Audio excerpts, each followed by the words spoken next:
Sahurda diqqətli olmağa gereken şeyler, qidalar budur ki, daha çox duzlu və şirin şeylərdən qaçınmalıdır. Niyə? Çünki bunlar qısa müddətdə susuzluq verir. Və ya qəbul etdikdən sonra özündə, yəni mədə-bağırsaq traktına keçdikdən sonra bəzi qidalarımız hidrofildir. Yəni onlar suyu bədəndən çəkməyə başlayırlar. Yəni özləri içəridə şişməyə başlayırlar. Bildiyimiz paxlalı bitkilərdir, düyüdür və s.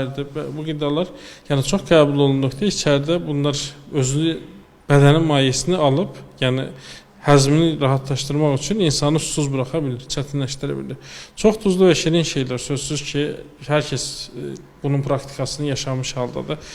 Duzlu bir şey yeyib, əgər sahura qalxım, yəni oruç tutmaq istəyərsə, qısa bir müddətdən sonra ciddi susuzluq hissi yaşayacaq insanlar var. Ona görə də daha çox az duzlu, az şirin qidalardan, daha çox lifli qidalardan istifadə. Çünki lifli qidalarda birdən sorulma olmadığına görə insanlar az qidalar həzm olunur, birdən-birə aclıq hiss eləmirlər, narahatçılıq hiss eləmirlər və həmin günü daha rahat keçirdirlər.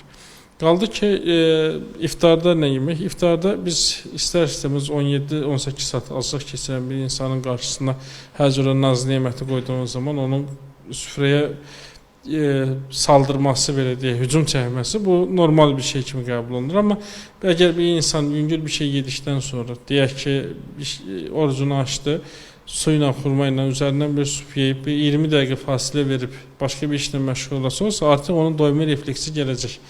Çünki bizim doymamızı hiss etdirən refleks təxminən 20 dəqiqədən sonra əmələ gəlir. Və bu doyma hissi əmələ gələndən sonra artıq o hücum çəkməyimiz biraz daha yumşalacaq. O zaman biraz daha seçimcil olub, daha yüngül yeməklər yeyib, insanlar iftarlarını, yəni o sahur iftar arası vaxtını dəyərləndirə bilərlər. Tövsiyələrdə var ki, 3 öğün yesinlər, 2 öğün yesinlər. Bunlar çox əhəmiyyətli deyil. İnsanın daxili reseptorları var, aclığını, toxluğunu bildirir rahatlıqla. Sadəcə önəmli olan bir şeyə diqqət almaq lazımdır ki, biz yediyimiz an doymuruq. Biz yedikdən 15-20 dəqiqə sonra doyduğumuz üçün, yəni yeyərkən biraz daha fasiləli şəkildə qidalanmağımız bizim aşırı yeməyimizin qarşısını ala bilər. O zaman daha rahat ola bilərik. Maye qəbulu ümumiyyətlə, yəni bunların yenə də bunlar araşdırılmış mövzulardır və Mayo Klinikin verdiyi bir tövsiyədə təxminən 10 stəkana qədər gün ərzində su içmək tövsiyə olunur. Yəni bir insan əgər sahurda və iftarda təxminən bu litr yarım 2 litr maye eləyir.